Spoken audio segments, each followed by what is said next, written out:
But we're split. There's two schools, you know. We're ready, sir. Looks like time, right? He's a Okay. mayor. It's that time. Are we waiting for John? If I have your attention, please, we're going to call the Township Council agenda meeting to order at 7:30.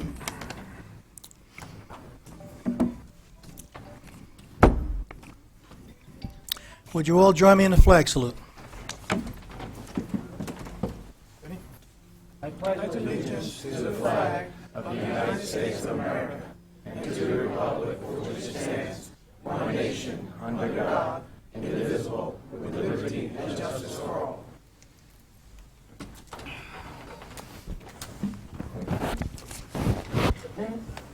Okay, roll call, please. Mrs. Cicero is absent. Mr. DiPiero? Here. Mr. Ferrara? Here. Mr. Stanton? Here. Others present are Mayor Barbario, Jasmine Lim, our Business Administrator, John Inglesino, our Township Attorney, and Alicia Johnson, our Township Clerk. The purpose of this meeting is to set the agenda for the regular Township Council meeting of September 20th, 2011. Formal action may or may not be taken. Statement of compliance. Adequate notice of this meeting has been provided in accordance with the requirements of the Open Public Meetings Law by filing the notice in the office of the Township Clerk and by posting the meeting notice on the bulletin board at the Municipal Building on December 15, 2010, where it has remained posted since that date. A legal notice appeared in both the Daily Record and the Star Ledger and was forwarded by fax to other local newspapers and local radio stations on December 16, 2010. Just a note, council meetings are videotaped and aired on Cablevision, Public Access Channel 21 at 2 p.m. on Sundays, and are also available for viewing at www.parsippany.net.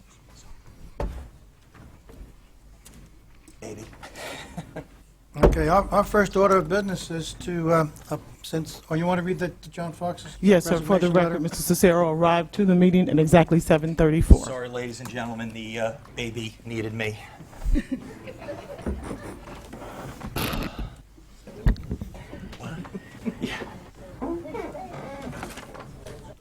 Have we, Alicia? No, it's coming up. okay. You missed nothing. For the record, sir, we have a vacancy in the council, the Township Council, and I received this morning correspondence from Ms. Nicole Green on the, in reference to the vacancy. But first, we have to also, the first order of business, I apologize, would be to elect a president of council because Mr. Fox has resigned. Effective September 1st. Yes, sir. Okay. I make a motion to nominate Vice President Mike DiPiero to serve as president for the remainder of the calendar year. Second. Motion by Mr. Stanton, second by Mr. Ferrera. Roll call, please. Mrs. Cicero? Yes. Mr. DiPiero? Abstain. My apologies. Mr. Ferrara? Yes. Mr. Stanton? Yes. You have an affirmative vote for Okay. President of Township Council will be Mr. DiPiero.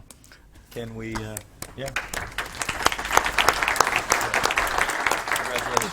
I get to sit next to him. Thank you. Madam sorry, Clerk, go ahead. I'd like to make a motion to nominate Paul Carifi as our new No, council member. No? No, we're not. Second not order of yet. business would be to elect we a got vice vice. president. Yeah, Yes, second sir. order of business is a vice president. I and withdraw my motion. I'll make a motion to nominate Brian Stanton as vice president. Second. Yeah, okay. No, Okay, me fine. and Mr. DePiero. Roll call, please. Mr. Cicero? Yes. Mr. DiPiero? Yes. Mr. Ferrara? Yes. We have an affirmative vote that Mr. Stanton is hereby nominated and elected as the Township Council Vice President.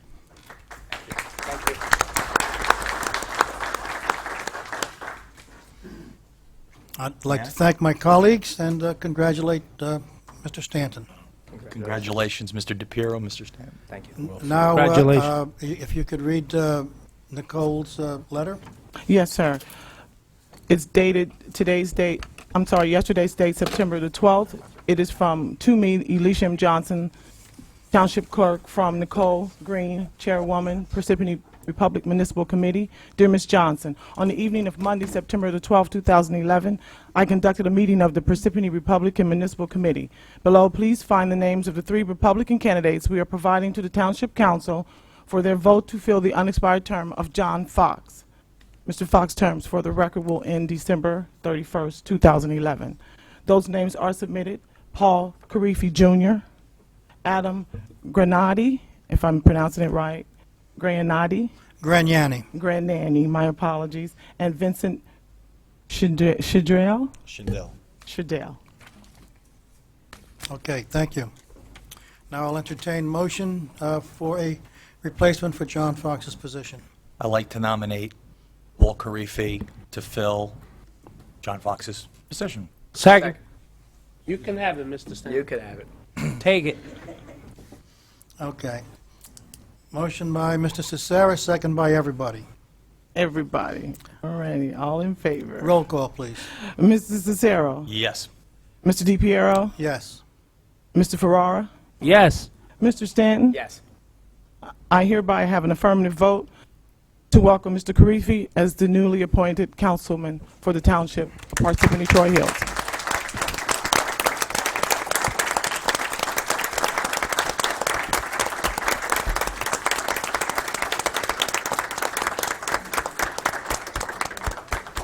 Okay, we now need a swearing-in ceremony. Do you have someone to swear you in, Paul, or can we use our township attorney? My 2 boys. They can hold the Bible, but they can't swear you in.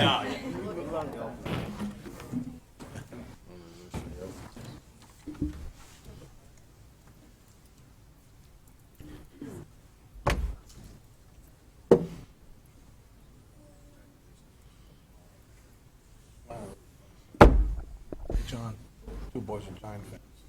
Giants fans? No, Redskins got lucky. Ooh. We're We're gonna have to have a little chat. Redskins fan? Oh, you have a Bible? Should be there. You have a Bible? Looks like there's one on the table right behind you. Over there.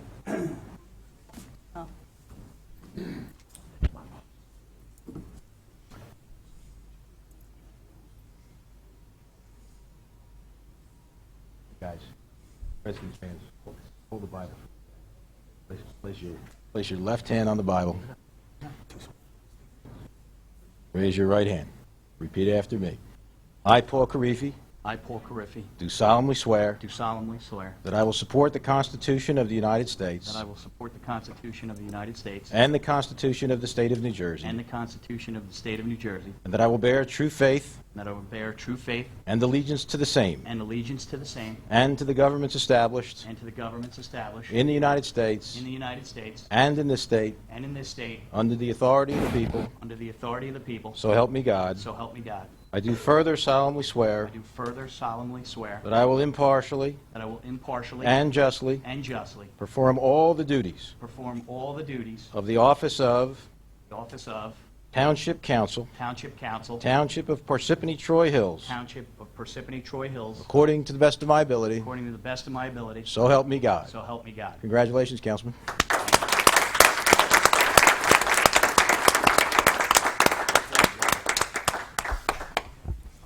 All right, we'll take a 5-minute recess so the photographers can take pictures, Paul can kiss all the ladies in the audience, whatever. And then we will go on with our regular business. Well, congratulations. Would you like to? Yeah, why don't you do it now? Watch. Okay. Ladies and gentlemen.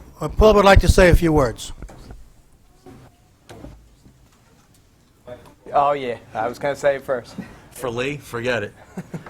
It's working? Okay. Check it out. Thank you. First off, I'd like to thank the council for selecting me. It's an honor to serve the residents of Parsippany. I'd also like to thank all of the people that supported me during the primary election and that elected me to represent the Republican Party in the general election in November. I plan on working very hard for each and every resident of Parsippany. One of the programs that I'd like to see started here in Parsippany is a community outreach program where every month the residents of Parsippany can come to a meeting and they can meet with a representative from every department within the town, and they can voice their concerns to those representatives. Then the following month, those people can come back, meet with those representatives, and get an answer as to what has been done to address their concerns. The other issue that I really feel strongly about, and it has to deal with the current events that have just occurred here in town, especially in Lower Lake Hiawatha. I'm going to urge the mayor and the council to conduct an investigation into what actually occurred here. There's a lot of speculation as to, you know, was the reservoir too high? Was it not lowered?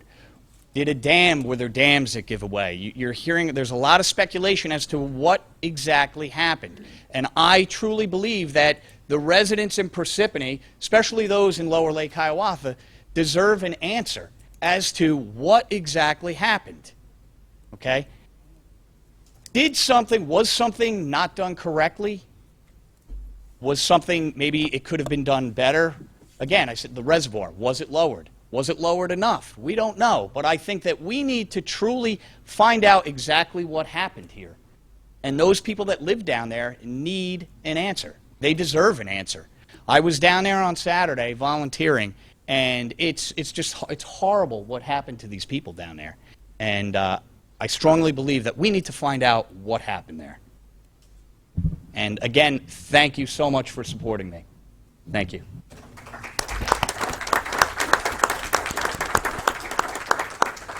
Take a break.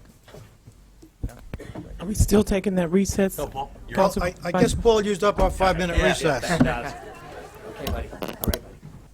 But if anyone doesn't want to stay for our regular agenda, you know, this is the time to leave. We're going to our regular meeting.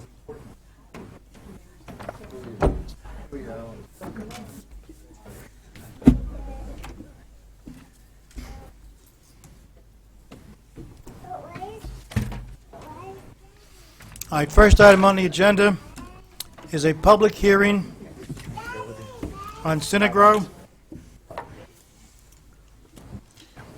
Council President, Mr. Witchakala, is it going to lead this? Did I say that right? Witchakala? I think the mispronunciation of my law partner's name is endemic to the position of council president. Don't feel so bad now. John Witchakala, my law partner. I was close. Who's been point on the Synagro negotiations and has done an outstanding job. Will sit here in my stead for this portion of the meeting. As many of you know, there was a public hearing on this. There has to be by law another public hearing tonight, so I'm going to yield the floor here to Mr. Witchakala. Witchakala, okay. I don't feel so bad now. Thank you, John. Next time, get a partner like Smith.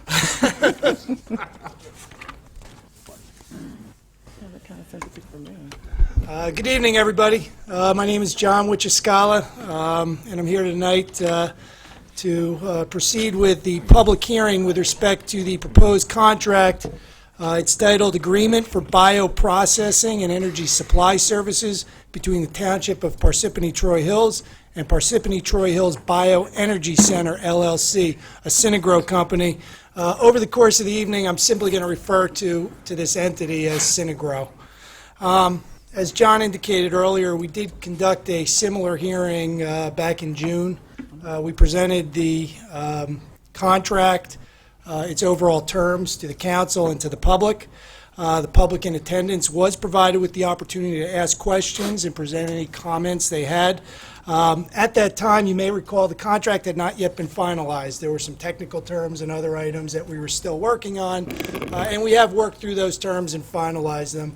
I can report to the council and to the public that was in attendance at that time that those terms that we're speaking of weren't anything that changed any of the financial aspects of it, the timing aspects of this project.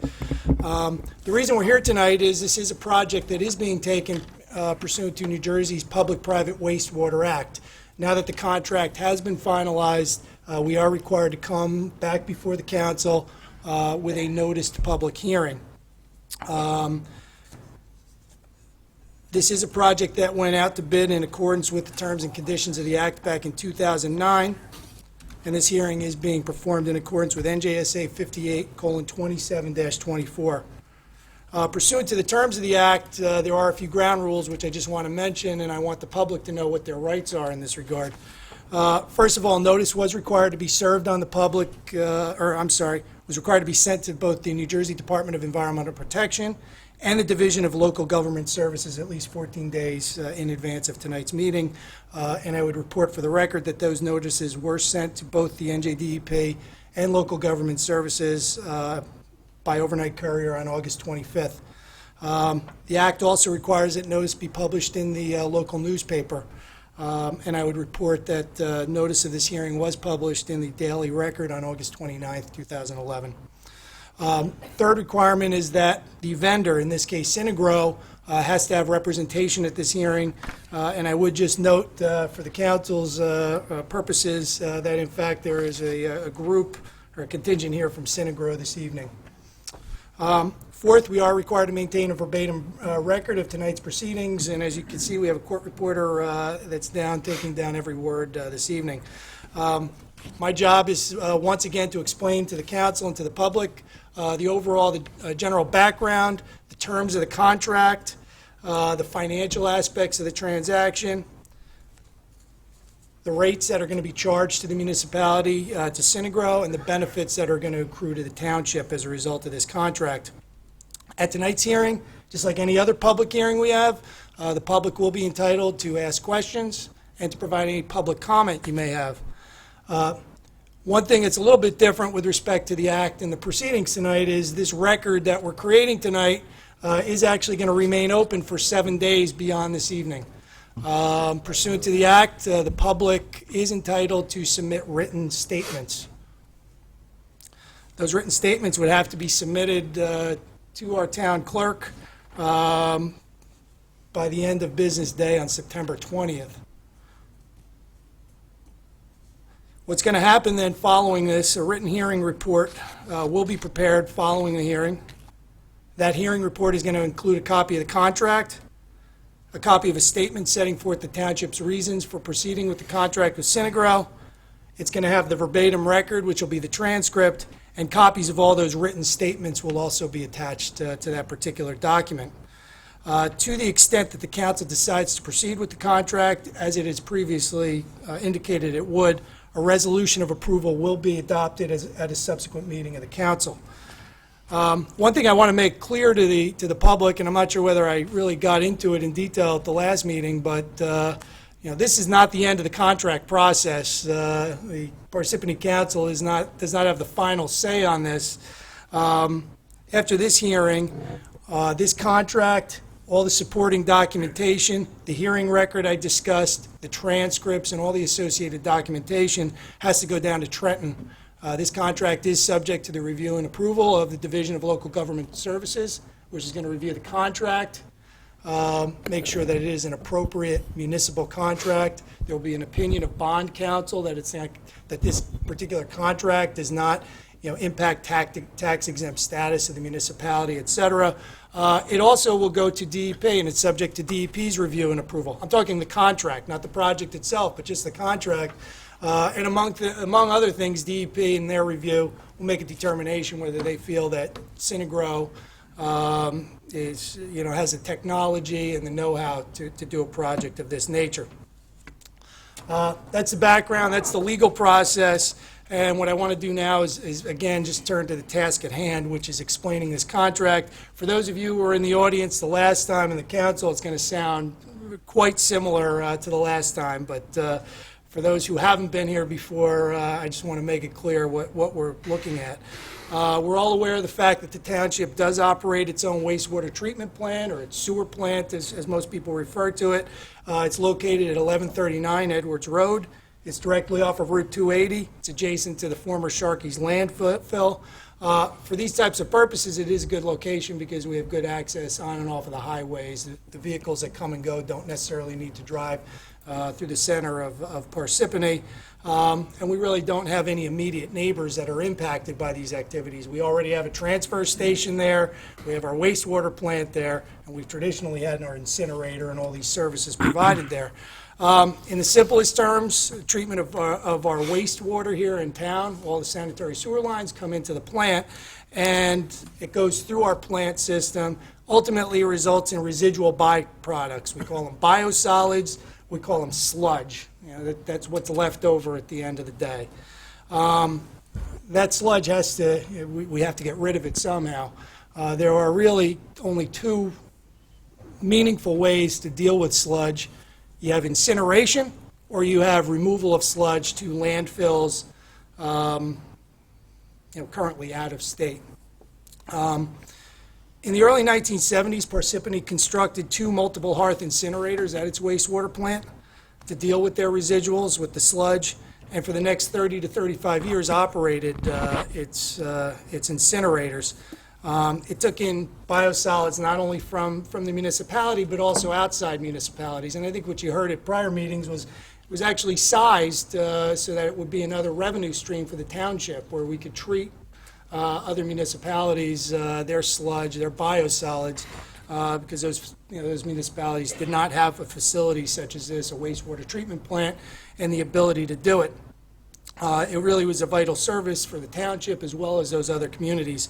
By the late 1990s, early 2000s, those incinerators really became dinosaurs. They weren't efficient. They weren't particularly clean.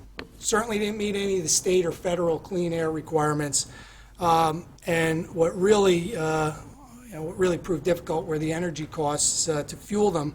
And what happened was our costs continued to increase through the energy to fuel these things, and our customer base dropped off. All the municipalities or the outside authorities that had been sending their stuff here found that it was actually cheaper to go to other sources to have their residuals just trucked out and dropped in a landfill.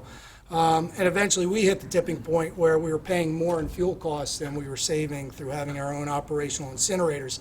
Our incinerators were shut down in 2006, thereabouts. And since that date, we've been contracting with residuals firms like Synagro, like SpectraServe, companies that come in, transport, and dispose of our sludge. And what that really has done is it leaves us at the mercy of the market and whatever the market rates are going to be going forward. We've seen increases in those costs over that time because when you realize when you're shipping this stuff out, you've got tipping fees, you've got transportation fees, you've got fees to the landfills. New Jersey is no longer permitting landfills, land application of these types of things. So what we've seen is we've seen our waste stream go out to Pennsylvania. Now it's Ohio. And eventually you're just going to run out of landfill space for these things. And these other states that have been receptive to permitting landfills, they're changing their approach to it as well. Our approach of just sending this stuff off-site since 2006, candidly, has just been a temporary stopgap solution till we could figure out what we were going to do, how we were going to deal with our incinerator. In 2008, when the township began working on the redesign of its now 39-year-old wastewater plant, a study was authorized to investigate the feasibility of just retrofitting those incinerators, going in, fixing them, and once again having Parsippany resume that type of operation. And we really quickly learned that it was just not a cost-effective opportunity for the township. Parsippany looked at the possibility of contracting this type of work out to a third party, again, to have them come in, retrofit, fix our those 2 broken incinerators, and continue operating in some type of public-private partnership. And again, the costs of trying to take those old dinosaurs and turn them into a functioning incinerator were really just too extensive. Candidly, I'm not even sure it's possible. One of the byproducts of that operation is cyanide, which if it goes into our existing plant, which is now, we've got a brand new plant coming in, could essentially destroy the plant, as I understand it. So what ended up happening, Parsippany went back to the drawing board, looked at, well, what's it going to take to just build a new incinerator here? that would be compatible, that would meet current regulatory requirements, and then, again, operate the same.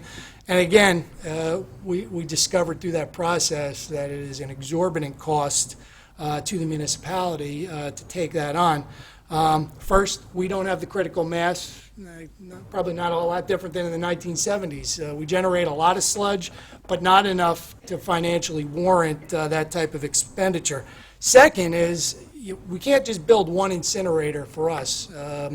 The statutes and the regulations require that there be a backup in the event an incinerator were to shut down. So effectively, we would have to have 2 incinerators. And we can't afford one, we certainly can't afford 2. In May of 2009, the township sent out a request for qualifications and proposals in accordance with the Wastewater Public-Private Act, and solicited bids from companies to come in, design, construct, and operate a biosolids facility over at the wastewater plant, precisely in the location where those multiple hearth incinerators are located.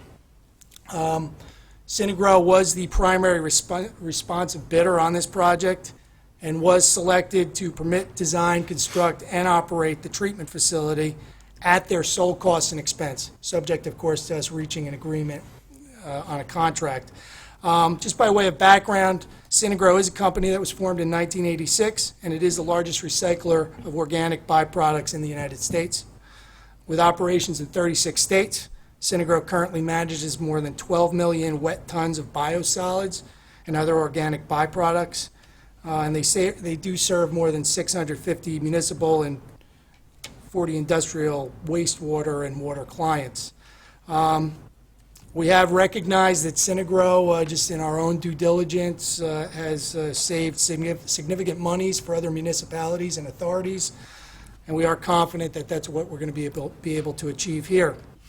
I would advise the council and the public that throughout the RFQ process and the contract negotiation process that really has gone on for the better part of the last 2 years, the township has relied heavily on the advice of its own in-house and outside professionals. Phil Bober, who's here tonight, is our plant superintendent, and almost on a daily basis was working with respect to this project, as well as his assistant, Frank Laredo. In addition to that, we did turn to our outside professional consultants, CDM, Camper Dresser McGee, which designed our wastewater plant. We turned to Carl Moninger of Chavon Barry, who is an air expert as well as a waste expert. We relied on Gary Gray from Hydroqual to determine that this particular project would fit within the specifications of our plant. During this process, there have been meetings with the DEP to discuss both the technology and the approach. I know there were at least 3 meetings held that the township's own professionals were in attendance. And in the end, the township's professionals have attended that have determined and concluded that Synagro is the appropriate firm to do this job, that their approach is appropriate. And I can report, based on what was conveyed to me, that the DEP was very receptive to this proposal to deal with our residuals.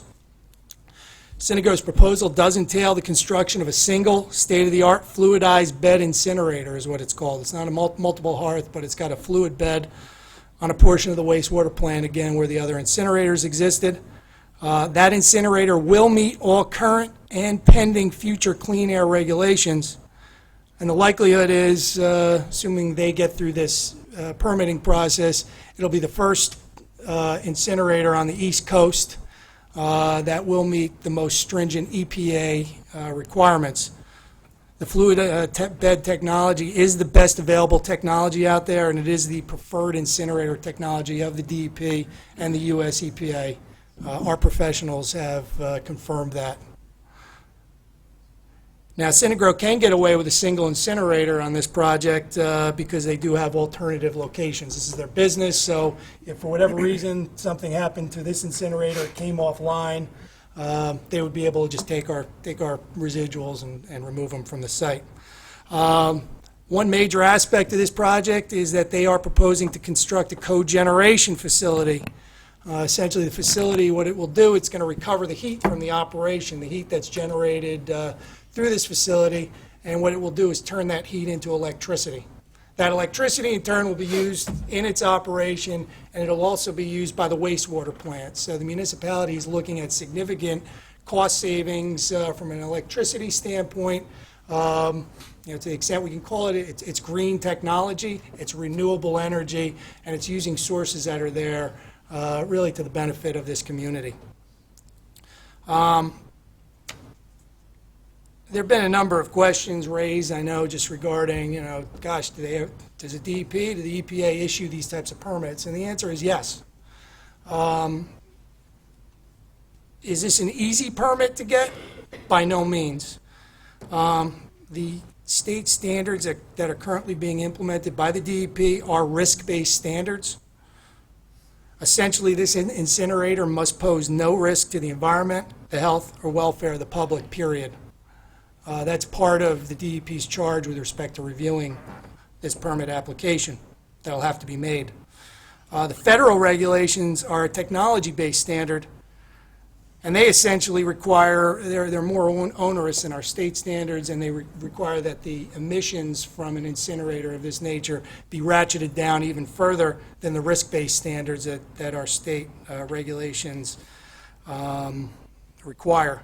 I can tell you the permitting process is extremely difficult, it is extremely time-consuming, and it is extremely costly.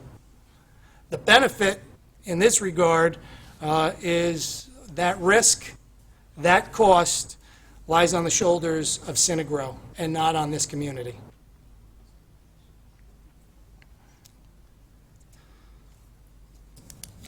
The other thing I would advise you is the bottom line. If it's determined by the DEP that this incinerator in any way does pose a risk to the public health, safety, and welfare, the environment in general, the permit's not going to issue. And again, that's a risk that lies with Synagro. I think it's certainly a risk they're willing to pursue because they have a technology that they are confident will work, and that at least in the first instance the DEP has been receptive to. As before, Parsippany we don't generate enough sludge ourselves to justify the construction of an incinerator.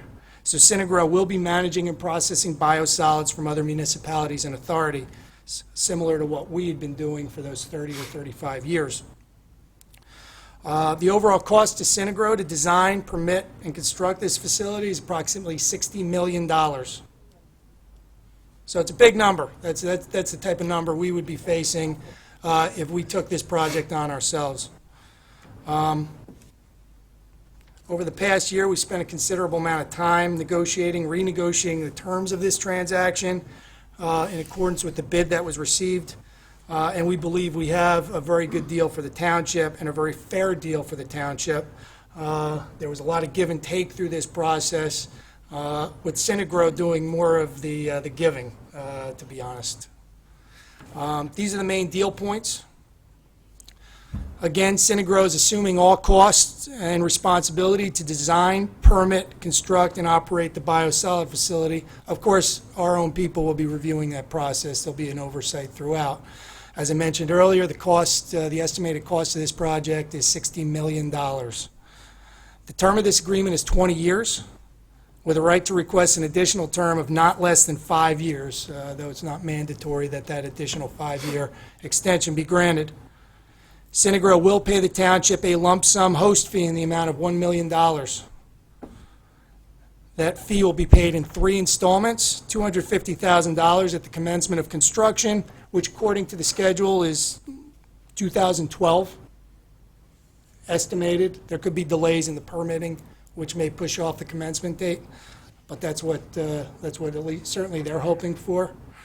1 year later, an additional installment of $250,000 would be paid, assume 2013, and then the remaining lump sum of $500,000 will be paid over at commercial operations date, which is the date that they can effectively just turn on the incinerator and start taking in residuals and treating them accordingly.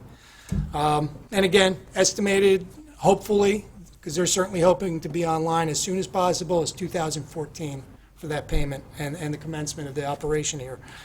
Synagro will essentially be renting the portion of the wastewater plant where it's going to have its operations. Its incinerator and associated operations are going to be within the plant property, right where the existing incinerators are. Those incinerators, incidentally, will be demolished and removed from the site. I can't remember whether I said it, but the annual lump sum rent is $100,000. And again, that rent would start on the commencement of the commercial operations date when they're ready to start going, and every year the town will get a check for $100,000 thereafter. Synagro will be treating the township's plant biosolids at a reduced rate of $79.95 per ton in the first year, and that's subject to CPI, Consumer Price Index increases over the term. The processing fee service will also include Synagro dewatering our biosolids. As that sludge comes in, it is coming in a liquid form, and there's a process. It's called dewatering, and it squeezes the water out so that you have more of a cake-type product that then goes into the incinerator. This is another benefit to the township. Our estimated cost of dewatering is about $12 a ton. It's an additional cost that we would incur. Synagro can do it for less, and that is reflected in the dollar value that we're paying on the processing fee. By turning that operation over to Synagro, the township's other benefit is that it can redeploy its personnel that are otherwise doing that, taking that step, and they can go into other plant operations where they're actually needed more. The processing fee that I just discussed, oh, never mind. Yeah, I mentioned that it's subject to CPI. We are required under the contract to provide a minimum of 14,000 tons per year of biosolids, and the reduced rate for the processing fee is limited to up to a maximum of 16,500 tons per year. So if we are under 14,000 tons, we have to pay the difference. You know, we are guaranteeing them that we will deliver to them at least 14,000 tons. If we go over the 16,500 tons, well, then we're going to have to pay whatever the market rate is. So we're paying $79.95. If the market rate is $85, we'll have to pay the market rate at that point in time. We spent a lot of time looking at that range, and we're very comfortable that we'll fall within it. Our yearly average is in the range of 15,000 to 15,500. That's been consistent throughout the past few years, so we're comfortable we'll be right back in that range. We did negotiate into the document that if for whatever reason there's a market flip-flop and the market rate is less than what our preferred rate is, well, we would then pay whatever the market rate is. So we're not going to be paying more than what anybody else would be paying for their residuals coming in here. We do have another fee, another revenue stream that's coming in here, or I'll call it, it's a host fee. For the biosolids that are being brought in from other municipalities or authorities, the township will receive a host fee of $2.50 per ton. And that will also be subject to CPI increases. So the $2.50 will increase year after year, and we'll look at increases. If this project is as successful as we're hoping it is and they're hoping it is, we've also negotiated an additional one-time 5% increase to that host fee in year 10. So over the next 10 years, if they hit certain marks that are in the contract, well, then we're going to bump up that host fee, and they would pay us more for the product that's going to be coming into the township and treated here. The income projections that have been performed by our own financial consultants show that the annual host fees will be in the range of $300,000 to $400,000 annually to the township at full operation within the first years. With CPI increases over the terms of the agreement, the host fees will increase to approximately $600,000 annually. I would tell you, Synagro thinks they're going to be higher. We've taken a more conservative approach and just look at it at the $600,000 number. For the record, there is no concession fee that is proposed with respect to this contract. Looking at the energy savings through our renewable energy and recapture of heat, as we discussed earlier, through the cogeneration facility, we are looking at a cost savings of approximately $50,000 to $100,000 annually on our energy costs. Synagro is going to, pursuant to the contract, provide interim services to us.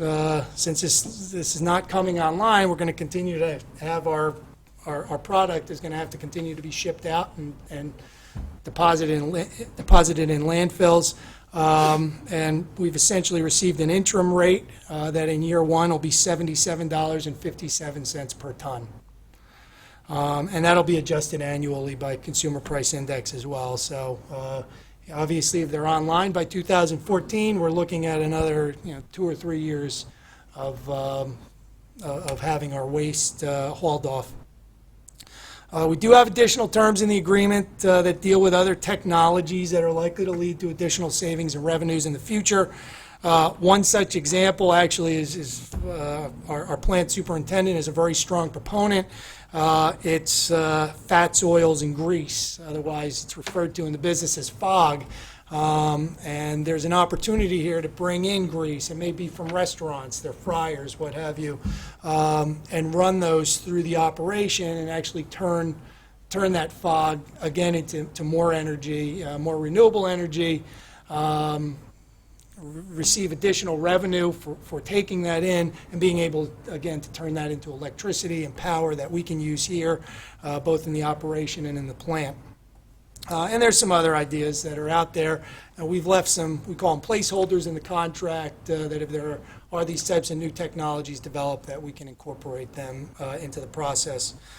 The overall value of this contract over the term to the township is about $15 million on the conservative side, and upwards of $18 to $19 million if Synagro is as successful as they hope to be. Our financial consultants have reviewed Synagro's cost numbers and the like in an effort to make sure that the township is getting a fair deal. And based on where we are, we think we've achieved that. Synagro, will they stand to profit over time? Well, yes. They're not in the business of doing this as a not-for-profit entity. They wouldn't be taking on a $60 million cost if they didn't stand to gain. However, based on the enormous costs that they face, the risks that really rest entirely on their shoulders and not the township's shoulders, because at the end of the day, if they can't get their permits, well then, we haven't incurred the costs, they have, and we'll move on. But based on those risks, those costs, and the numbers that are out there, we don't think that the ultimate gains that they would expect are that unreasonable. I would advise the council of a few things that I know that were important to them in terms of the contract itself. Other than the terms we've discussed, there is a parent guarantee from Synagro. This is a single-purpose entity here that will be doing this, that was formed for this particular project, but Synagro, the underlying parent company, will be standing behind this project and will be guaranteeing performance of this project. Synagro will be required to post all appropriate insurance coverages to address any issues of liability out on our property. Again, they're going to have to design, permit, cost, everything is going to be at their sole cost and expense. The agreement does include indemnification and defense provisions whereby they will defend and indemnify the township for claims arising out of their operations. They'll also be responsible for any fines, penalties, and the like that may be issued by EPA, DEP, other agencies if for whatever reason there would be a violation. We hope that not to be the case, but they stand by their product and their operation. Overall, we think it's a good project. It's got a lot of benefits to the township. We don't really see any downside to the project. Again, it's going to be an upgrade to our facility through the use of a best available technology. It is going to provide sustainable biosolids management. We're going to be converting heat. We're going to be creating renewable energy here and reducing the township's costs in terms of the operation. The financial benefits, I went through them in detail, and we really don't think it's going to have a detrimental impact on the township, to the public, or to the environment in general. And that really sums up the summary of the project itself. I'm happy to answer any questions that the council may have at this time, and thereafter the public. Thank you, Mr. Wichaskala. Perfect. Hey, John, where are you? All right. That was very comprehensive, and after we did have the initial public meeting. I said then that this is a win-win for Parsippany and for Synagro. I just would like to point out that the individual who had the foresight to locate the trash transfer station down there and negotiated to have the entrance and exits at 280 down there, which made this very possible, okay, is our former mayor, Frank Priori.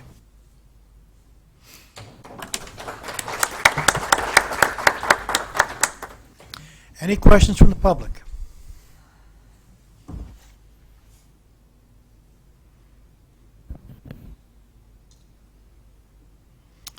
Yeah, turn the microphone around. You face us, but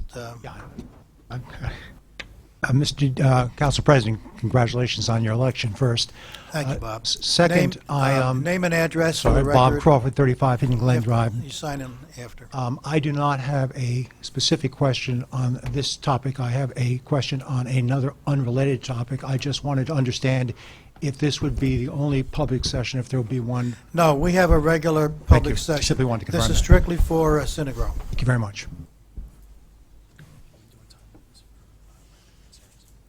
I don't think we're going to need it, but yeah, we should. Okay. Anyone else wish to speak?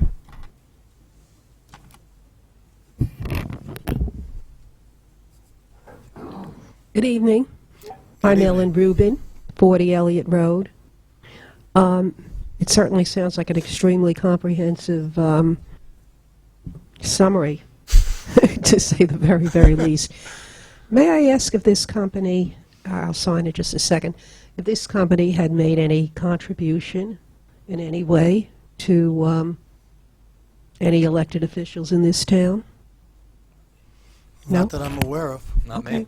No, and, Just- Not me. Not me. Okay. and as you may Whatever. know, there is a Excuse me? there is a pay-to-play ordinance that governs that very topic Yes. as well. So if there were contributions made in excess of, I think it's, I'm going off of memory, in excess of $300 in any one calendar year, that would disqualify Synagro from bidding. Okay. The pay-to-pay pertains to the company as a whole, not individuals. Well, it also pertains to business entities, which is broadly defined and does include individuals. But so yes, it's much more comprehensive than just the company of Synagro. I see. So various individuals can make a $300 contribution. Is that correct? I believe that all, and I'm not sure how Synagro is organized, but it's $300 per business entity. So they would be restricted to $300. And business entity includes principals as well. Okay, thank you. Just to remove the cloud that you might have, is it still on? Yeah. To remove the cloud, okay? Synagro did not donate anything to me at all, and I guess I'll let the others speak for themselves. Second that. Me neither. Haven't had a fundraiser in 3 years. Not me. I did not receive any. Not me either. All right, so I just want to remove that cloud, that because not even the 300. I wasn't quite sure of the term principals. Owners. Owners. Thank you. Sorry, John. Thank you. I could invite you to my next fundraiser, though. Complimentary. Anyone else from the public wish to speak? Any questions? Okay, then I'll close the public portion. I think it would be appropriate, we just addressed questions. I think it would also be appropriate to ask if anybody just has any general comment. Well, I was open to the public for Yeah, anything. okay, as long as it was comment and questions, okay. Anybody from Synagro wish to speak? They've rested all on your shoulders. Okay, then. All right, Mr. Wichascala, thank you very much. Thank you. Very good. What I would advise the council, as I indicated earlier, there will be a verbatim record. The transcript will be prepared. That transcript will remain and be on file in the township. The public, I would remind, are entitled to submit written statements over the next 7 days. I will be preparing a resolution for consideration by the council at its next meeting with respect to this, and then we'll just proceed accordingly. Okay, thank you. Thank you. Thank you. Thank you. Thank you.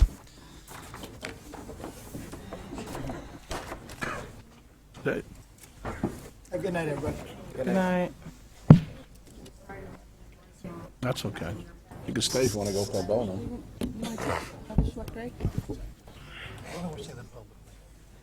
Oh, yeah, absolutely.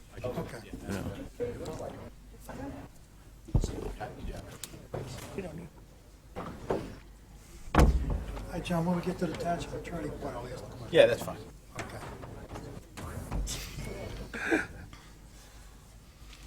Okay, continuing on with our agenda. We have the ordinances for second reading. Ms. Johnson, those are all in order? Yes, sir, they have all been duly published accordingly.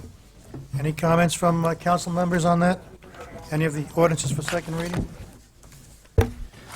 Okay, they'll be on. The status of adopted ordinances. By title and number, amending section 285-4 Schedule A, no parking fire zones of Article 1, 4 of Chapter 285, parking of the Code of the Township of Parsippany-Troy Hills to establish fire zones and regulate parking at 260 Waltz Drive, Block 136, Lot 36. That's all ordinance 2011:16, adopted 8/16, approved by the mayor, effective date September 18th, 2011. Scheduled meetings, September 20th, 7:30 p.m., regular meeting, public invited, public participation. October 11th, 2011, at 7:30 p.m., agenda meeting, public invited, public participation. Minutes for approval, agenda meeting of August 9th, 2011, and the regular meeting of August 16th, 2011. Under the mayor, none submitted. I would like to make a comment, though, Yes. and this is in regards to the flood down in Lake Hiawatha. I want to give my respect and thanks to all the fire districts, volunteer ambulance, rescue and recovery for an outstanding job with the floods due to Hurricane Irene. I have known most of the volunteers over the years, and I can't thank them enough for their efforts. I commend all the volunteers for the hard work they do to keep Parsippany safe. Having gone through the floods of Hurricane Irene with our volunteers, I know firsthand how hard the men and women work and how hard our volunteers' forces work. I thank them all for doing the job and for saving lives here in Parsippany. I also want to thank our police department for an outstanding job during the flood and for their continued efforts down in the flood zone. I want to also express my thanks to Chief Anthony DeZenzo for his outstanding leadership during the dreadful flood. I also want to thank each and every department head for all their support and all their long hours. I also want to thank our OEM director, Eric Harbin, who is here today, and CERT. I want to thank all the DPW workers, in fact, all our town workers, for their extraordinary efforts for the cleanup in all the flooded areas in the town. I want to thank all the residents for helping out our neighbors in need. Some of them are in the audience today. All the residents who volunteered and went down to help the residents in the flood zone. This is what makes Parsippany the greatest community in the state and, in fact, our nation. Everything that I just said defines what Pride in Parsippany is all about.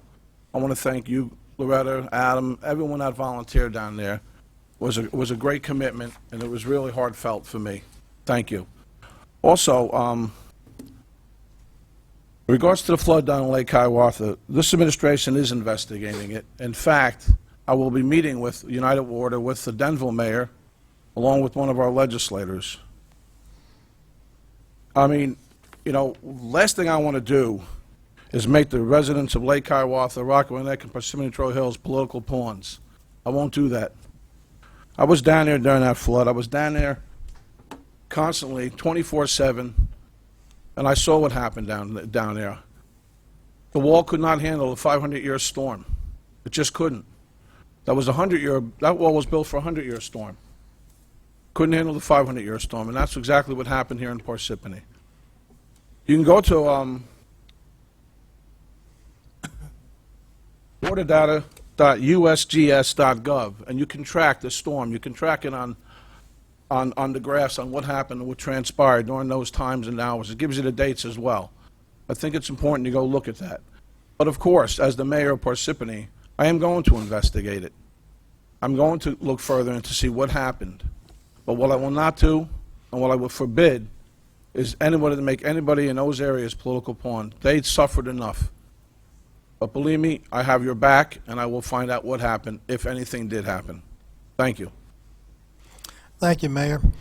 Just to add to that, there was a lot of misinformation, and some of that is still out there. Our 100-year flood wall did not breach. It stood firm. The water was about 2 feet over that wall. And I asked a lot of questions with the engineer from Jersey City for United Water, which operates that now, and also with some county people. And what they've told me, and this can be investigated for credibility, but what I was told is the Jersey City Reservoir, when it was built in 1900, the pipes that drain it, when they lower the Jersey City Reservoir, the pipes are not very big.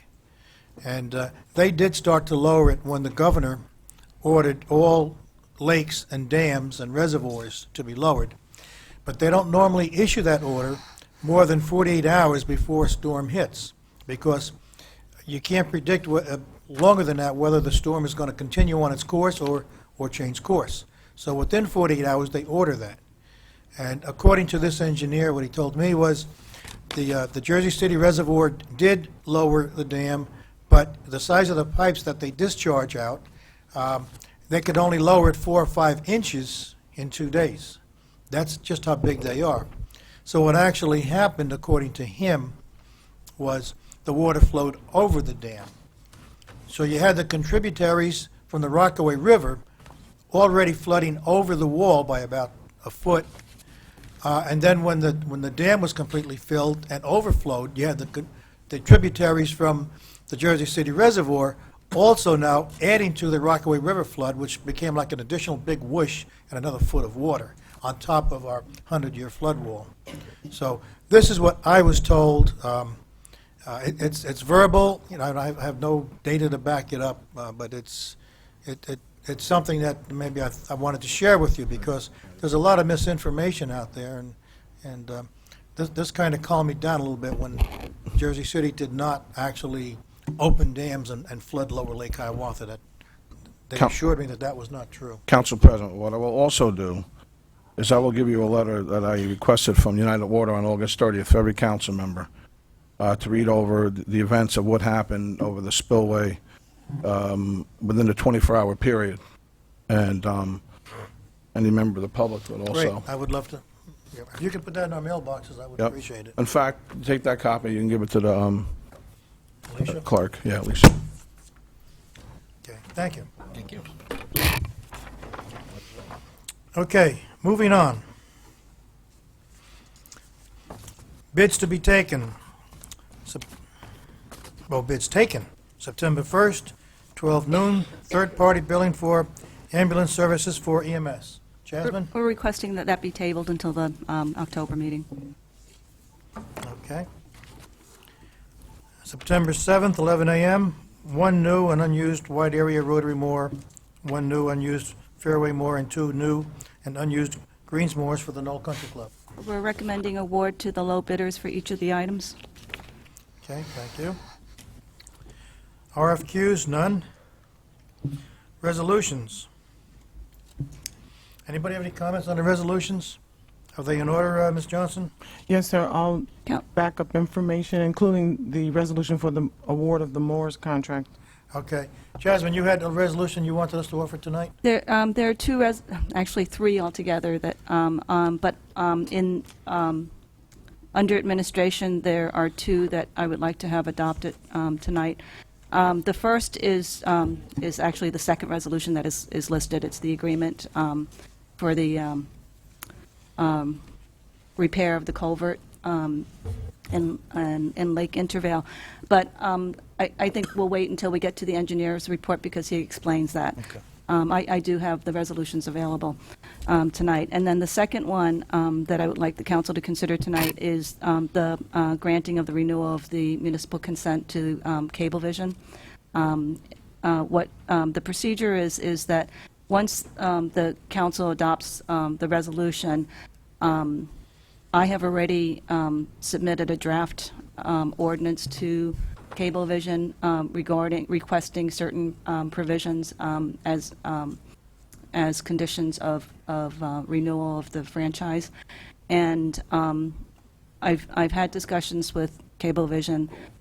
They're probably not going to be able to grant everything that we've requested, but I think most of what we've requested they'll be able to handle. I've seen them in other contracts with other municipalities. So, but once we've negotiated the terms of the franchise, a draft resolution, a draft ordinance is submitted to the Office of Cable TV for their review and their approval, and then at that point we can introduce and adopt the ordinance.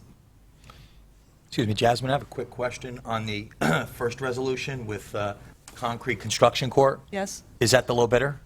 Yes. Okay. And we'll discuss that when we get to All the right, no, engineer's report. And the Cablevision, what is that? It's just like a satellite? That's the franchise. Oh, is that? Remember, we had the That's the public hearing a presentation month that we ago? had. You may have missed that meeting when we had the public hearing. Okay, I think I did. The first meeting in August, did you miss? Yes, Yeah. I was, Yeah. yeah. So it's up for, the current franchise expires in 2012. Okay, So this is the renewal. I got you. Thank you. And your minutes are in your mailbox also, sir, if you want Thank to you. review them. Do you want to do all of the resolutions at the end? It's up to the president. It's up to you. You want to do them now? It's probably better to do How them many do all you at the need end. approved tonight that we have to vote on tonight? 3. 3? Okay. And do we have those separate from this packet? I have, do you want to do them all now, or, I mean, no, we don't want to do them all now, because we haven't discussed. Because we still have to get to the Yeah. engineer's report. Yeah, Exactly. I think it's better if we do it at the end. Do it at the appropriate time when we bring it up? Okay. The resolutions on this list, though, are in order. Anybody have any comments on resolutions on page 3 or page 4? Well, resolutions 3, ordinance is page 4. Those are the ordinance for introduction, yes, sir. The third ordinance on page 4, I requested that be removed. We're not ready to. The stop intersections? No, it's the, oh, maybe it's not the third one, I'm sorry, the fourth one. Oh, cable television. Yeah, because we're not ready to introduce that until we've been granted approval by Okay. the Office of Cable TV. So that's off the agenda. Yes. Okay. So noted. Would you let me do engineer's report? Okay, then we're up to engineering report. Everything else is on, Alicia. And John, could you read that? Please, thank you.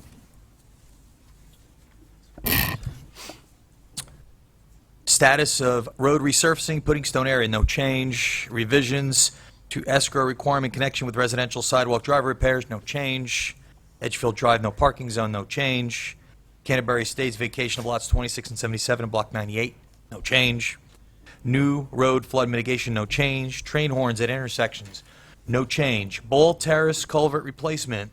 The engineering office received 3 quotes for the project and recommend, well, we already discussed that, and recommend the award to Concrete Construction in the amount of, but you get the amount here, $286,680.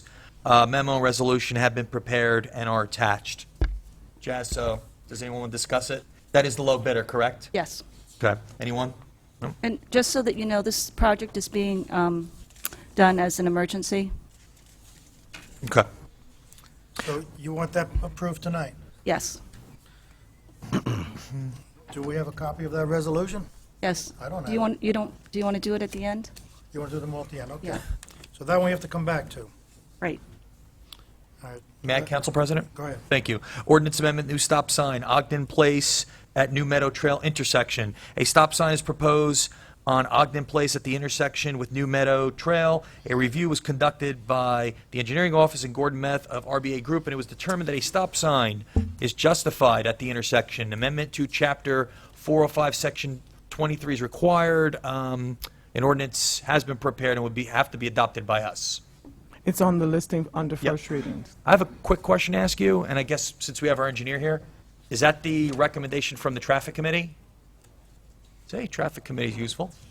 It's doing its job. I wonder who came up with the Traffic Committee. Anyway, Wawa Performance Bond Release, Block 767, Lot 29.02. The developer has completed all the required site construction activity of the performance guarantee and has provided a 2-year maintenance bond in accordance with the township's requirements. Inspections have been made at the site during the course of construction, and the engineering office has no objection to the release of the performance bond and acceptance of the improvements and the 2-year maintenance bond. Resolution will need to be adopted by us. It's listed all set. under your resolutions, yes, sir, and it's already prepared. Thank you. Major soil moving permit, Avis Budget Group, Block 202, Lot 1.9.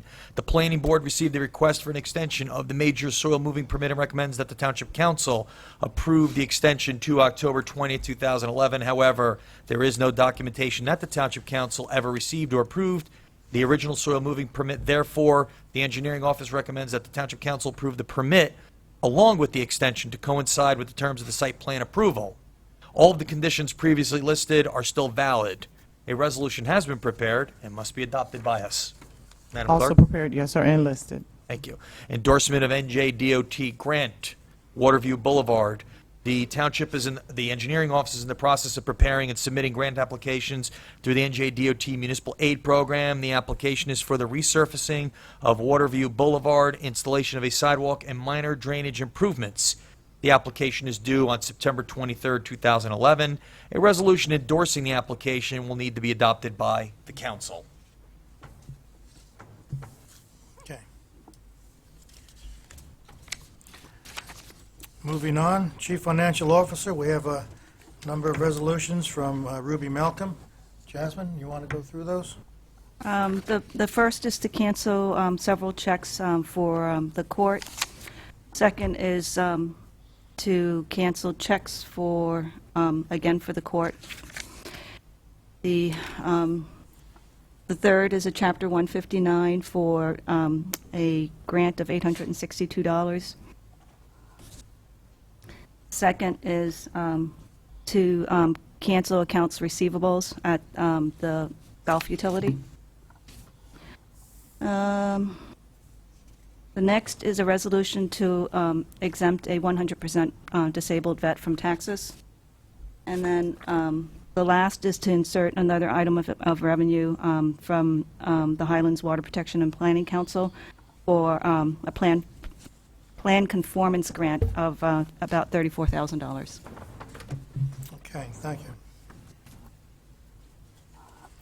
Okay, Township Attorney, there's none listed, but I had asked our Township Attorney, being sensitive to what's happening in Lower Lake Hiawatha, some of these people have lost their homes, and their third quarter taxes were due last Friday, and so I asked our Township Attorney, is there anything that the Township can do, either waive late penalty fees or extend their payment date or something like that, something to help these people that are in really serious trouble, and he can answer the question. Yes, thank you, Mr. Council President. It's a very good thought and a very logical question. The law does not permit the town council to waive interest charges for a segment of the tax base.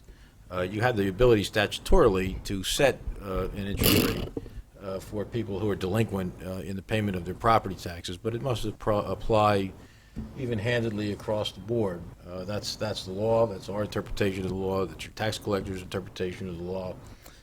And so you would have to do it for everybody, which would, if you were to do that, there would be some benefit bestowed on those folks, but you would also be bestowing an enormous benefit on banks who pay the most of the property taxes through escrows. corporations and businesses, and you would be depriving the municipality of a lot of revenue. Yeah, we would realize a shortfall. Which would call into question your ability to function in accordance with your budget, and possibly put the township finances at at some risk. So, unfortunately, the law does not permit you to make a special exemption for folks who have been victimized by the flood. But I certainly understand the thought, and it is a good one, but not one that the law will accommodate. Well, I tried. Thank you.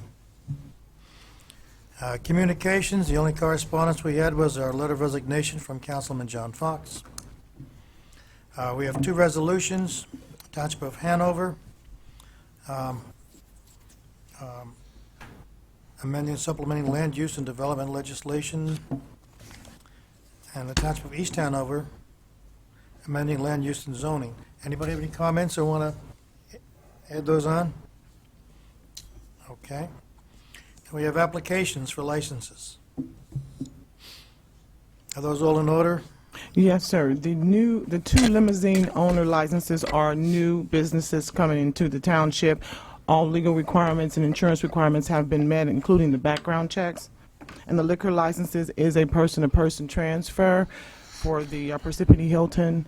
The actual hotel accommodations license was transferred in July of this year, and this is just to transfer the liquor license. Okay, thank you. That's on. Jasmine? Now we can do you want to do the resolutions before the public hearing? Okay. Thank you.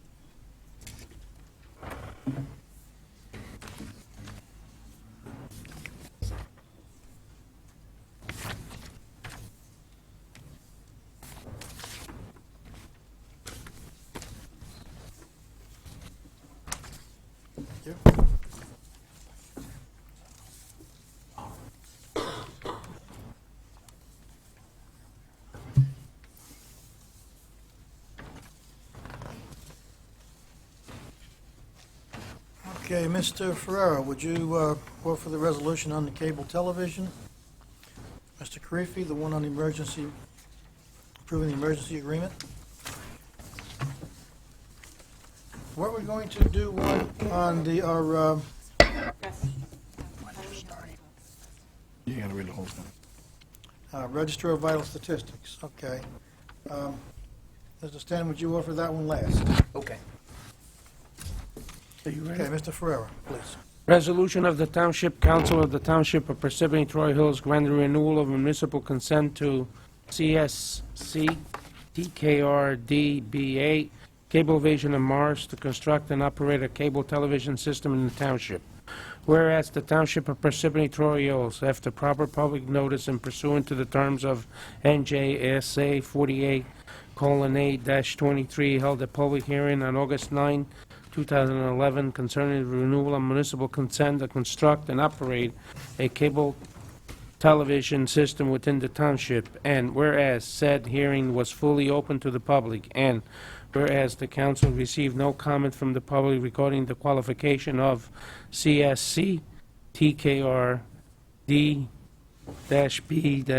Cablevision of Mars to receive consent of the township to construct and operate a cable television system within the township, and whereas the council hereby finds that CSC TKR D-B-A Cablevision of Mars possesses the necessary legal, technical character, financial, and other qualification in the conformance of the requirements of the Cable Television Act, and that its operating and construction arrangement are adequate and feasible. Now, therefore, be it resolved by the Township Council of the Township of Parsippany-Troy Hills in the County of Mars and State of New Jersey that CSC TKR D-B-A Cablevision of Mars be granted renewal of municipal consent to construct and operate a non-exclusive cable television system within the Township Parsippany-Troy Hills to commence up issuance of a certificate of approval from the Office of Cable Television Board of Public Utility Commissioners. Municipal, I'm sorry, am I supposed to read the number two? 1, 2? Yeah. That was number 1. Number 2, Municipal consent is subject to the successful completion of negotiation within the cablevision of terms of renewal. And number 3, this resolution shall take effect immediately. Is there a second? Second. Motion by Mr. Ferrera, second by Mr. Cicero. Roll call, please. Mr. Karifi. Yes. Mr. Cicero. Yes. Mr. Ferrara. Yes. Mr. Stanton. Yes. Mr. DePiero. Yes.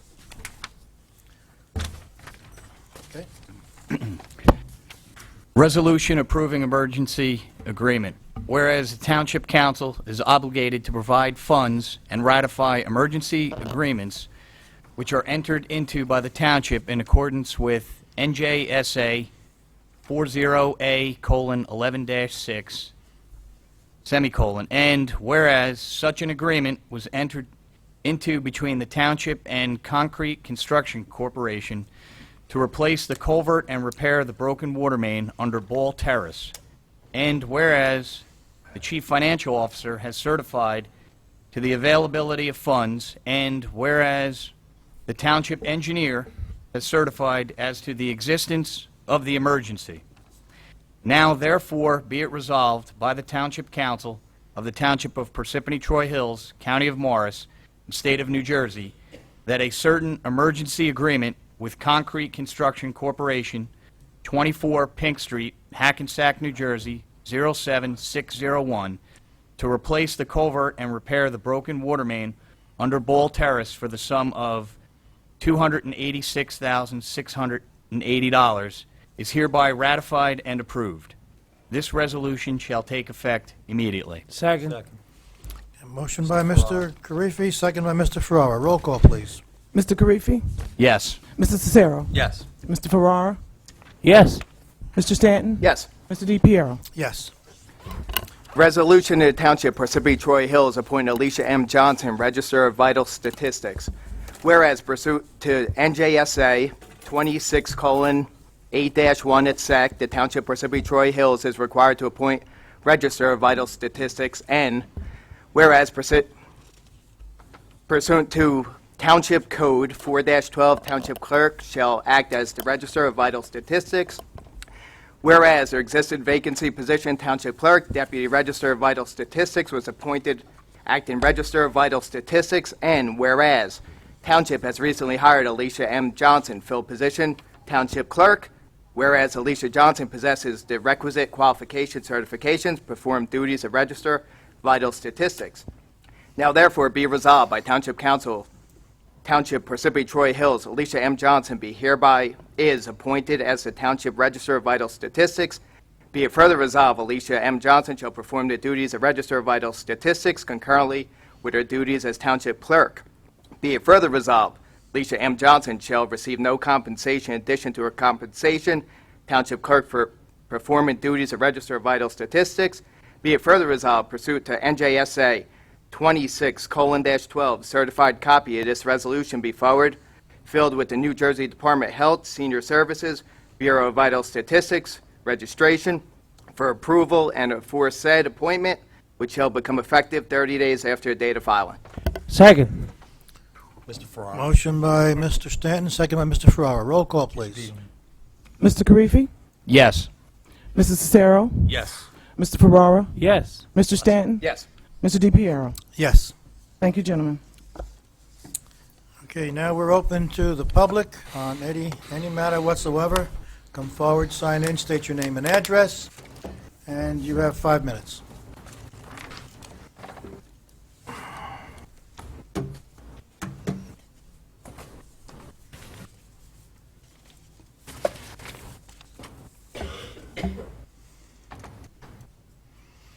Good evening, Loretta Grignani, 11 Rhoda Terrace in Parsippany. My question is to Mr. Iglesino. The residents that their homes have been deemed condemned, how are they going to be judged to pay their taxes? Can they go at a lower rate? Can they go to their tax assessor? Do you mean reassess the property? Reassess the property? Is that going to be done, or they still have to pay their normal taxes? Well, it's not my role to give them, legal advice. The assessor, I believe, has the ability to lower the assessment, and you know, that this issue, while foreseeable, has not really come to us yet from the municipality, so we would engage in a conversation with Mr. Cassis on that issue and see what we can do. I think everybody has tremendous compassion and understanding for the folks who have suffered at the hands of Hurricane Irene. The damage has been absolutely devastating, and I think that although let the mayor and the council president speak to the policy of the town, certainly I understand it to be to do everything within the confines of the law to be helpful to these folks. And so we'll discuss that matter with Mr. Cassis and try to formulate a policy to deal with it. Thank you.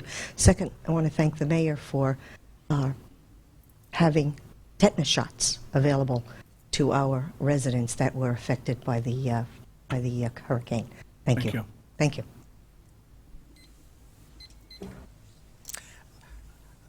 Thank you, Mrs. Grignani.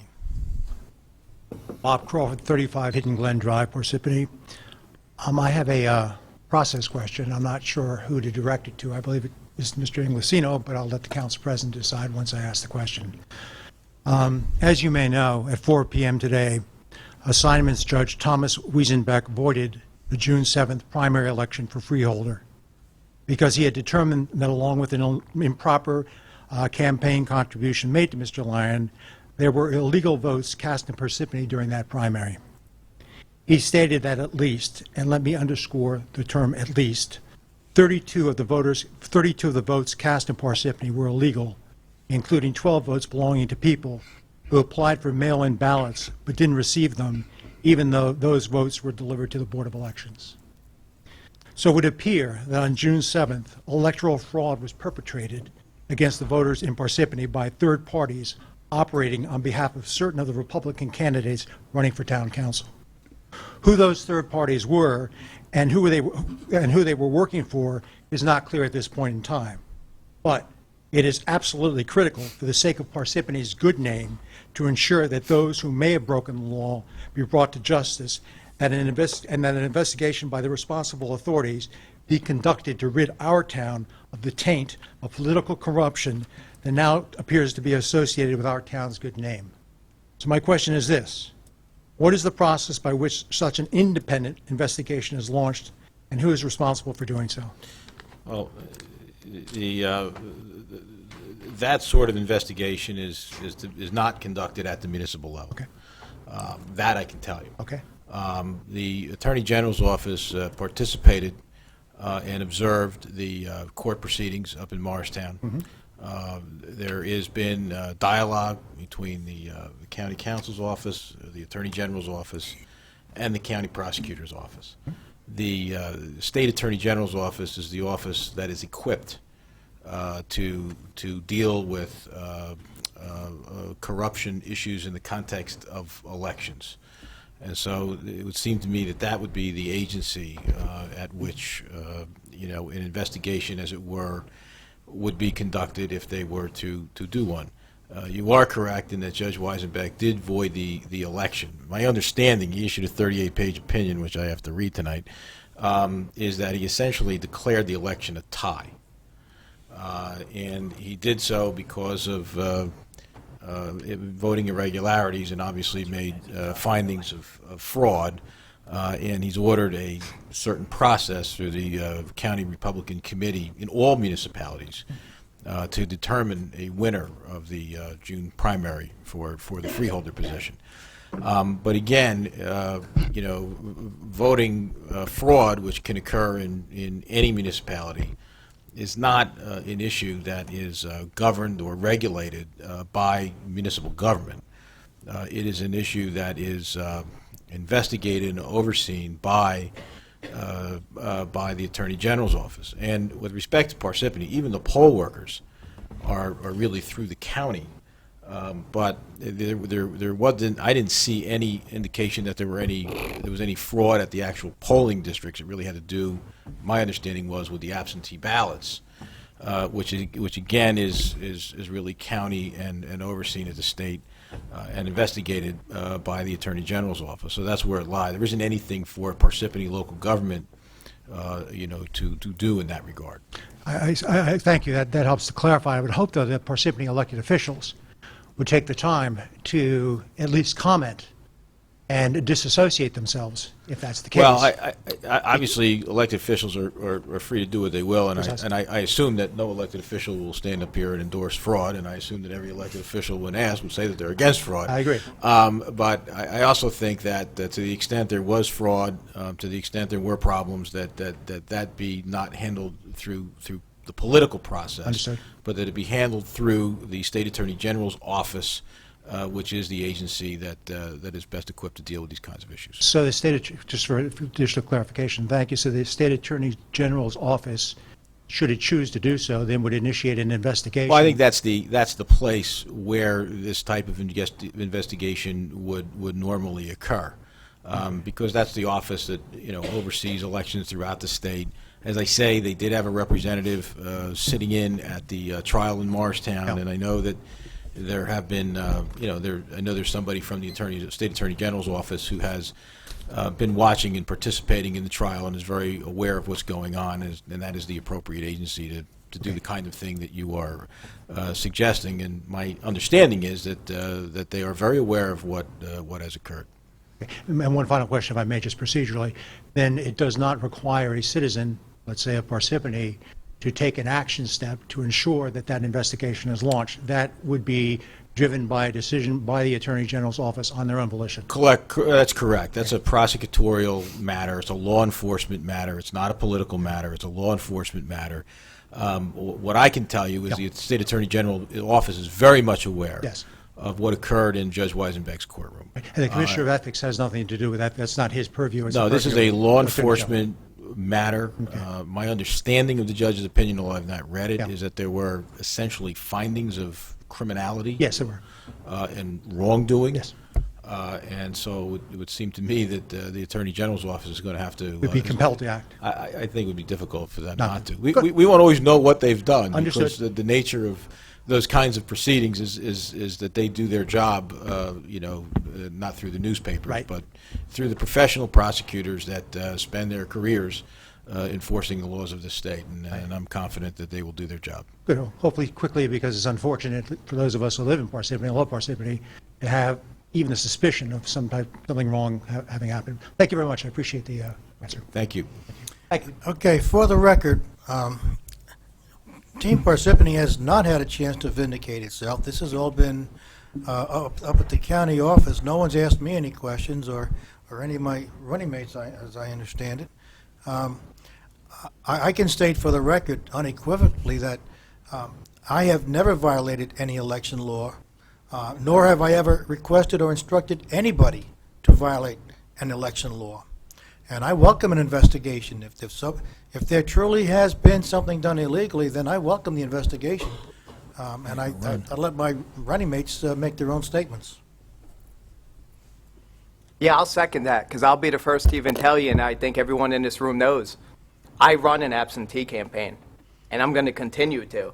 I do the first stage, and I turn it over to my wife and my treasurer, and they take it from there. Everything I do is documented. They sign in each ballot, and everything's approved by the county. So everything I've done is in plain black and white in the county. I didn't run for office this year. Okay. I don't do any absentees.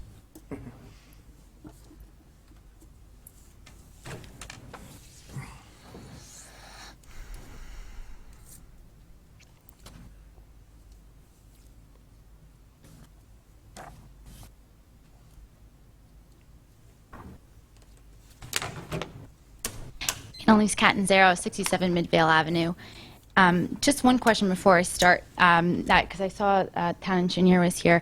I had one question that I didn't see on the engineer's report. It has to do with a property in Mount Tabor on West Heading where the retaining wall has collapsed into a neighbor's yard and someone's unable to actually drive to their home now as a result of that. Is that going to be added to the agenda at some point? Because I remember it being a contract that was discussed by the council, but is that going to, the status of that going to be added at some point, or could it be added? The answer is no. I signed the contract last week. They had the pre-construction meeting for road because it collapsed.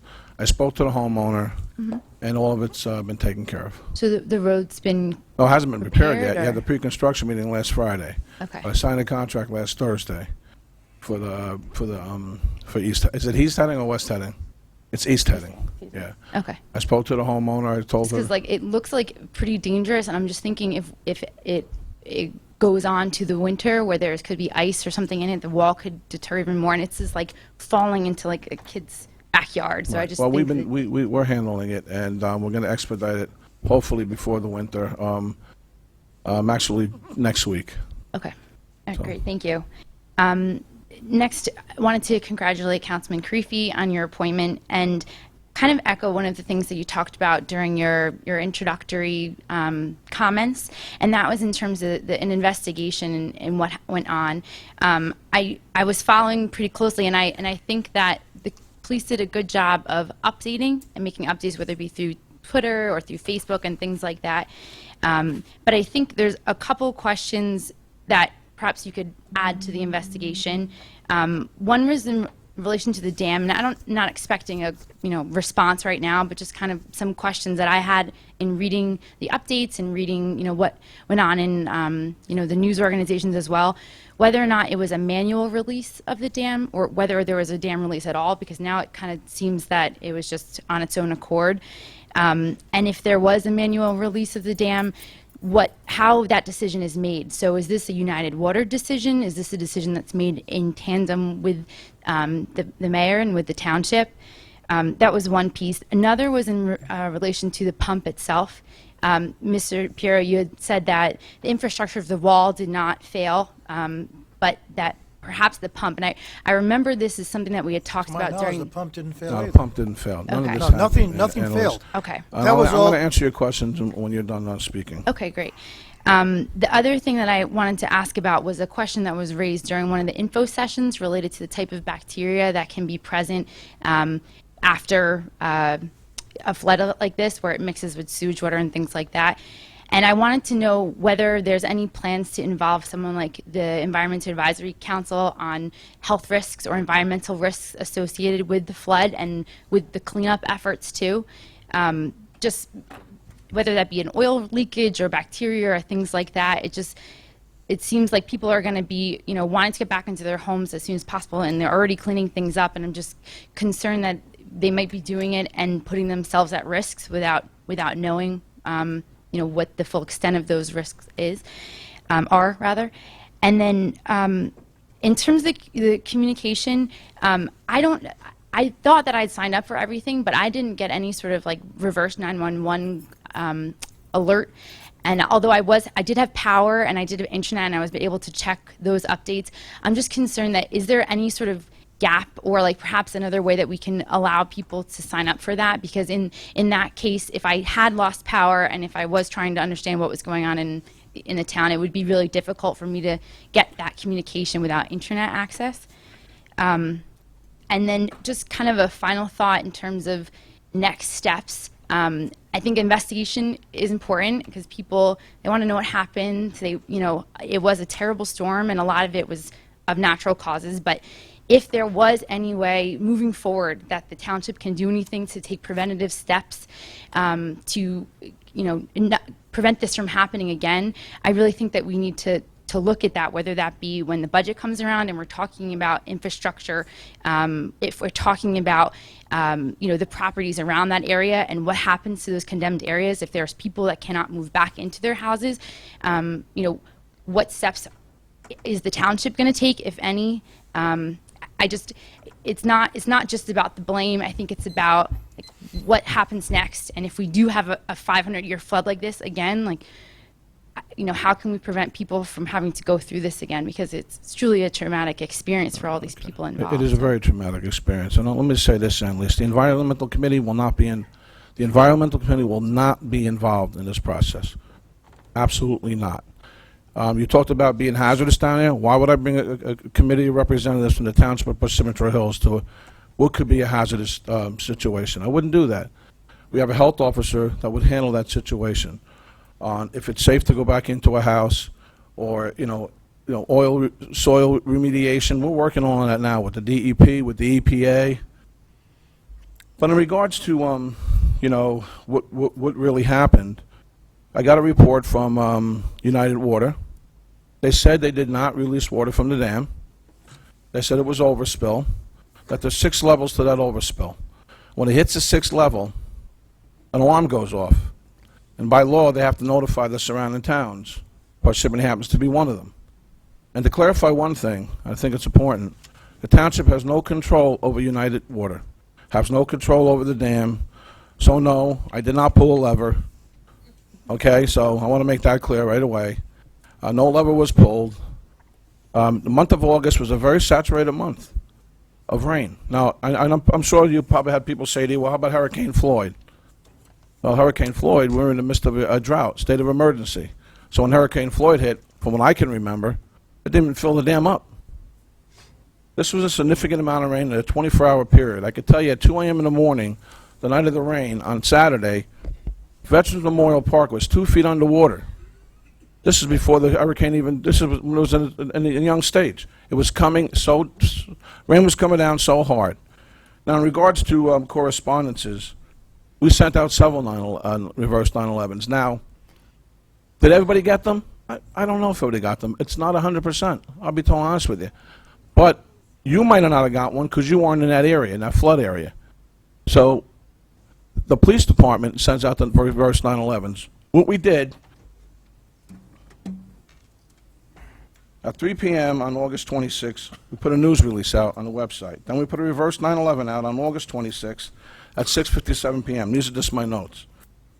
And what we did was we alerted the residents that the Rocket River may exceed the flood wall capacity because we anticipated the amount of rain not becoming to Parsippany and all other towns, in fact.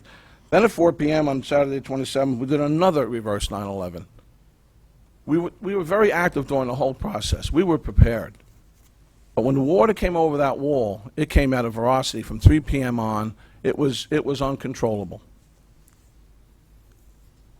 And you asked so many questions. I wish I would have wrote them down.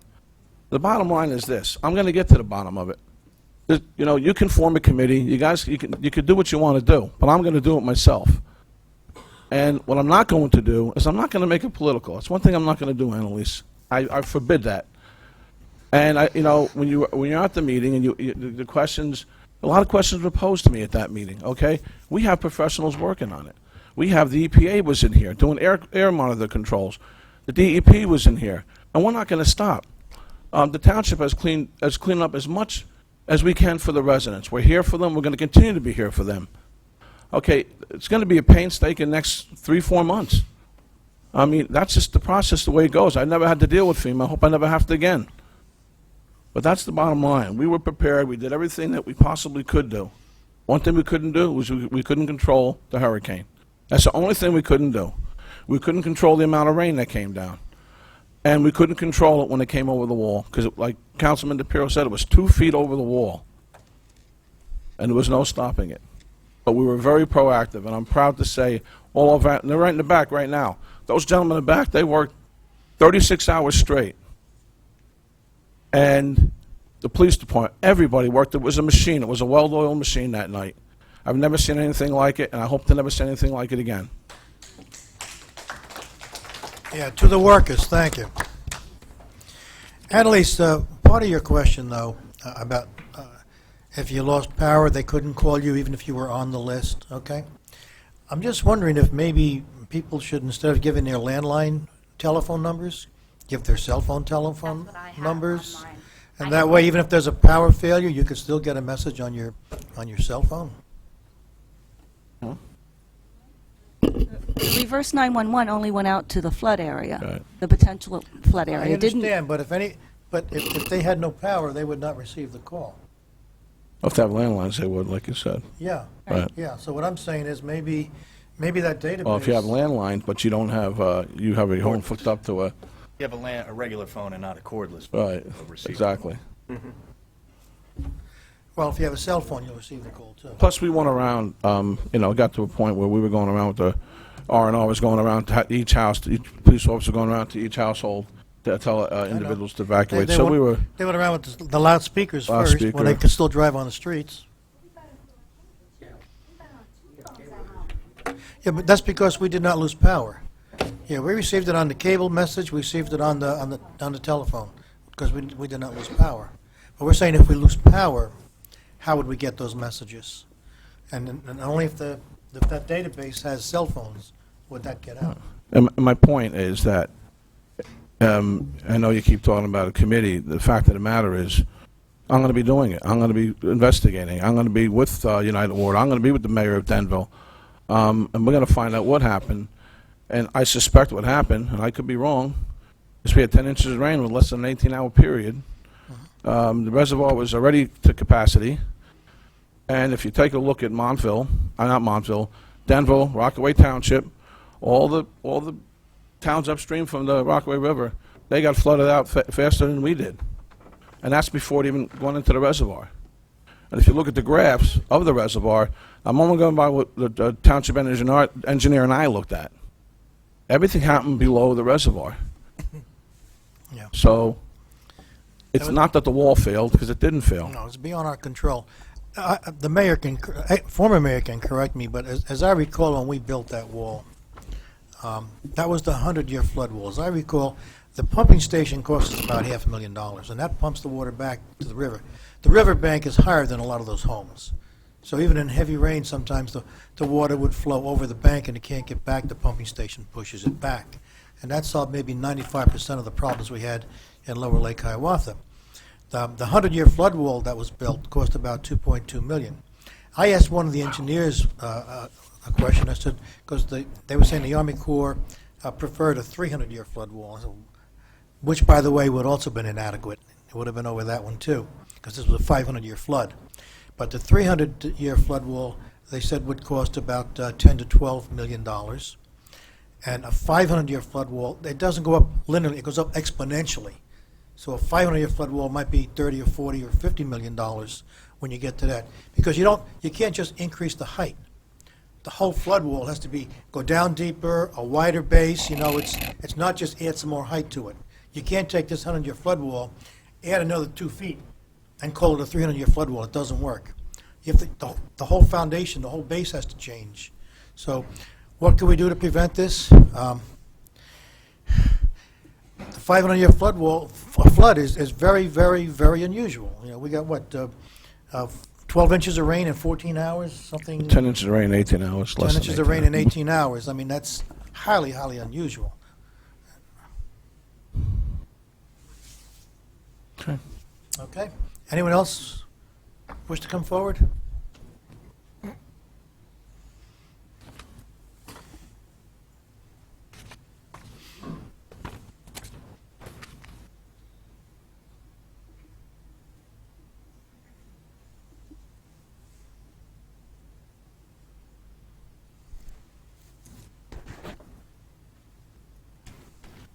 Joe Raish, 8 Wolf Place, Parsippany. Let's talk about the piping that the mayor alluded to, that the pipes are too small. I didn't allude to any pipes.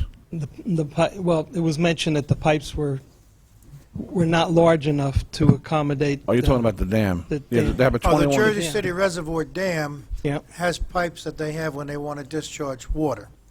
Okay, but that was built in 1900, and the pipes are not, as I understand it from this engineer that I was talking to, the pipes are not that big.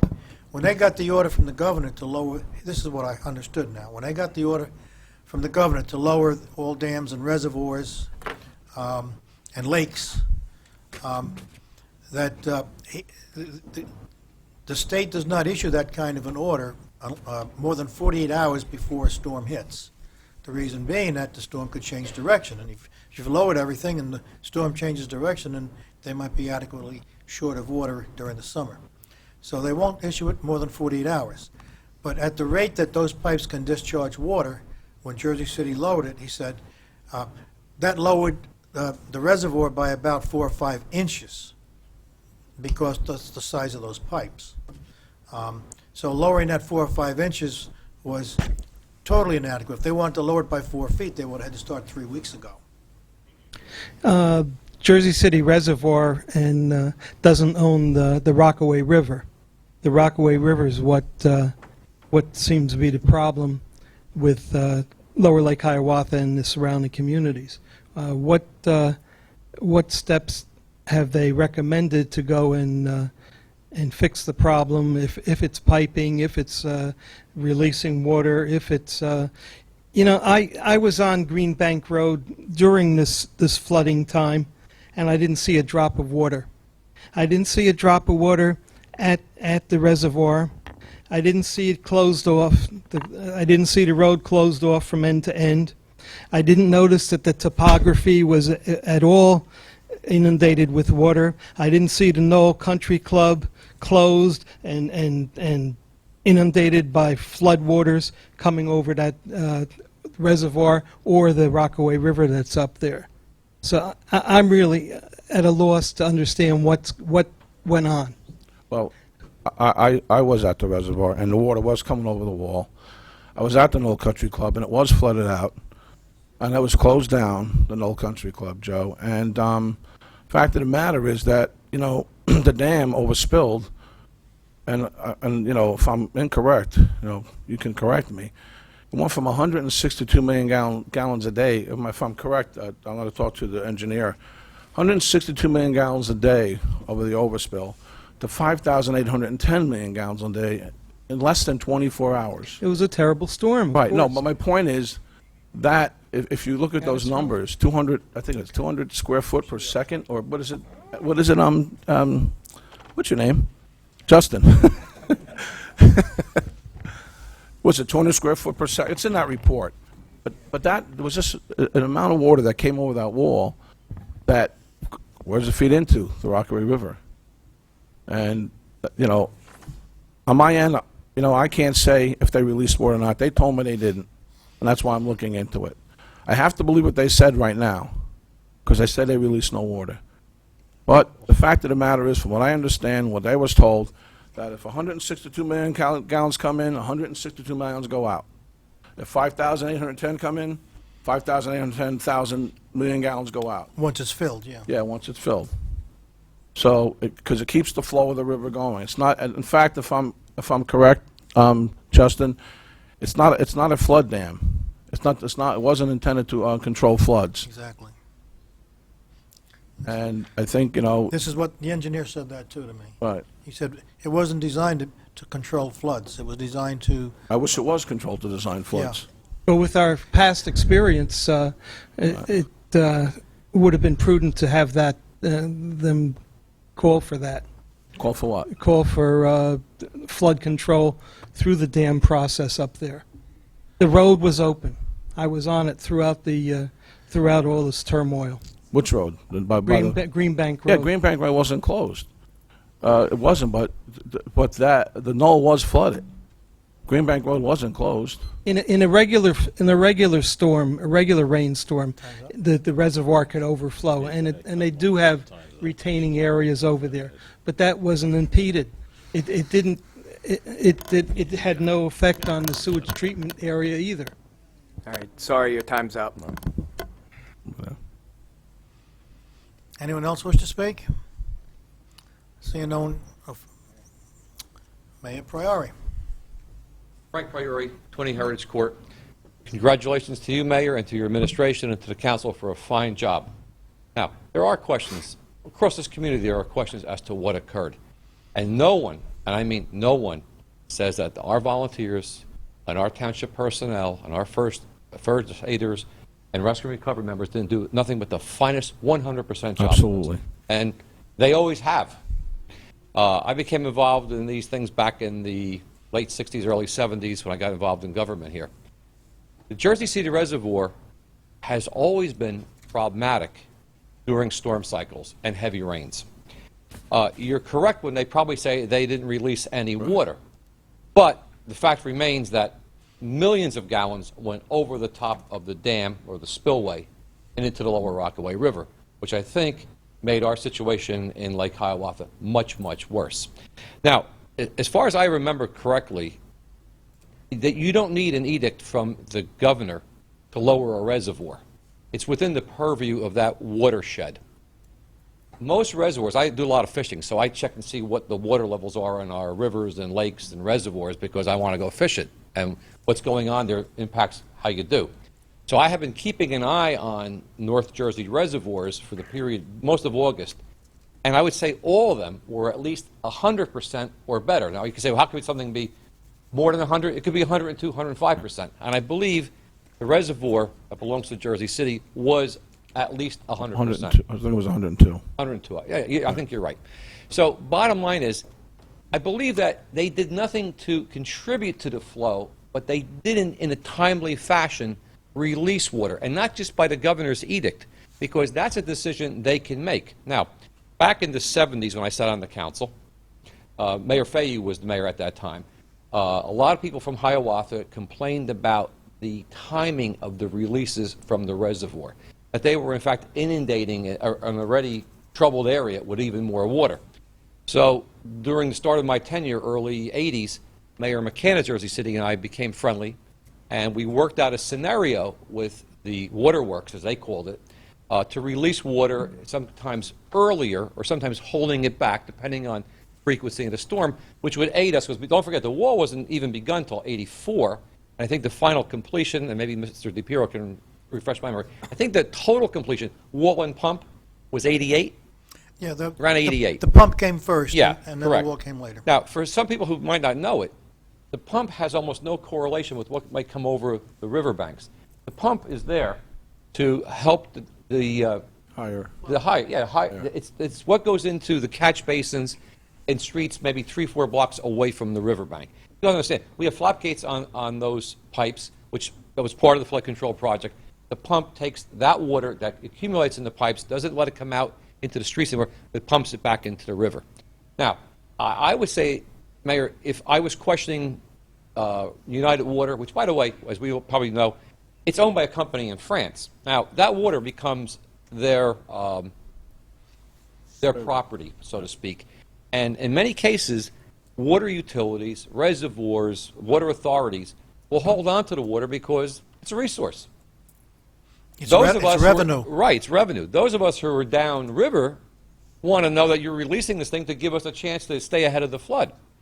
So I looked at NOAA, which is National Oceanic blah, blah, blah, and to look at flows, and you're correct.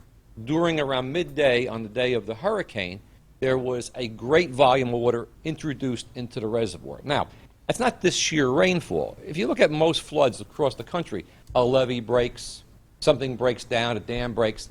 None of that occurred here. Mr. DiPiero is correct. Our wall was never breached. Pump station continued to work. What I see, a volume of water going into the reservoir from the rain and them not having a correlated release, whether it's the governor's mandate or them doing it voluntarily. Voluntarily here is what's really important, because you don't need the governor to say it. You might have something down in South Jersey of no consequence here, or you may be having it all in the north, and the consequences are great to us. But I would be looking at what was their reasoning for holding back and and they know the inadequacy of the pipes. You're correct. They're small. They're not that large. So why didn't they start? We had 4 or 5 days notice that this thing was coming to the northeast. And while it's anybody's guess, all models showed the hurricanes, 5 or 6 different models showed the hurricanes coming to the northeast. And it was a very slow storm, so everybody knew there was going to be significant rainfall. Going back to Hurricane Floyd, Mayor, which you mentioned, yes, you're right. The rainfalls are about the same, about 10 inches. But we were in a drought situation in was that 98, 97, 98? Yeah, 98. Yeah. I think it was. So we were able to accommodate storage in the reservoir. But the operators of that reservoir have been in that business a long, long time.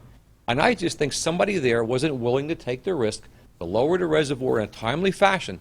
And, maybe we wouldn't have gotten 2 feet of water. Maybe it would have been 6 inches of water came over the wall, which would have been a lot easier to deal with than the massive difficulties that we had there. So, to all the council and to the mayor, congratulations. I hate this word investigation. Yeah. I'm a little sensitive to myself, but whatever you want to call it, your review or whatever, do it. Complete Sorry, it. Frank. Time's up. We only have about 7 minutes of tape left. Let me say, can I respond? But absolutely, we are doing it. But the point is that a lot of the questions that were asked, they did release water days before, ahead of time. They said, I think it was like, was it 7 million gallons a day? But As you know, yeah, that's normal flow to keep the fish going. I know the whole process.